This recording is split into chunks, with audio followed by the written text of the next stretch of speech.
耶稣就问我：“孩子，我给你一个梦，你信吗？你敢吗？”我们互看了一眼，我就跟那个定场地人说：“我们把它定下来。”然后那个主办方换他从椅子上快跌下来，他说：“国仁老师，需要玩这么大吗？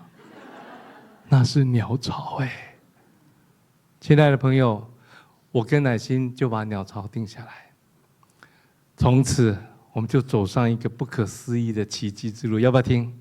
要不要听？当我们宣布我们要去鸟巢开演唱会，我在微博写了一个长信，然后后来当我发布以后，你知道有多少人嘲笑我们吗？猜猜看，所有的人。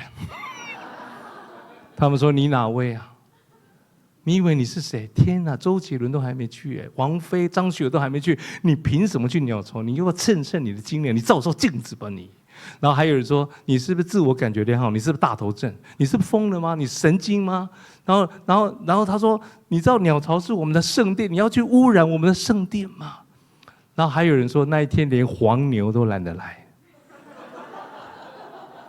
你知道那个有时候网友很有才的，然后网友很酸的、很毒的，有一个留言被人家赞爆了。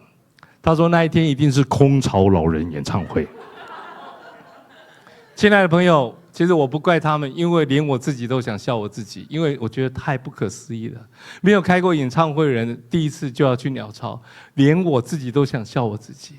然后我就觉得开始祷告，我就上帝，我们需要鸟巢，需要有一个演唱会的名字，要不要？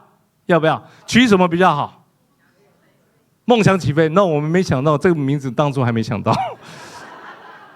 我跟乃馨商量，乃馨那时候我们想取什么名字？就本来想说取怎么可能？对，因为觉得怎么可能这个就很有梗嘛。因为只要问人说，访问别人说，黄国伦要去鸟巢啊，怎么可能？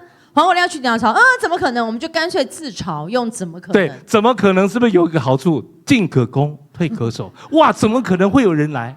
怎么可能一个人都没有？可是你知道，当我取了怎么可能以后，圣灵责备我。有一天我们祷告，神对我们说，不要取这个名字，改成太没有信心了。没有不可能。亲爱的朋友，我们就推出我们的海报，右边是唐吉诃德，全世界都在笑我们；中间是超人我会飞，然后左边是梦想再次鸟巢我来了。当我们推出没有不可能的海报，大家继续笑。当时我们的微博是被笑上了热搜，对，我们上了热搜，就是有太多人来黑他了。就大家都觉得说呢，你太疯了。亲爱的朋友，你知道全世界都在笑你，你有这种经历吗？没有，你是哈佛的，不会。我跟各位讲，因为全世界都在笑你的时候，你知道你有一种感觉，就是说天哪，你好像这个世界的眼中钉，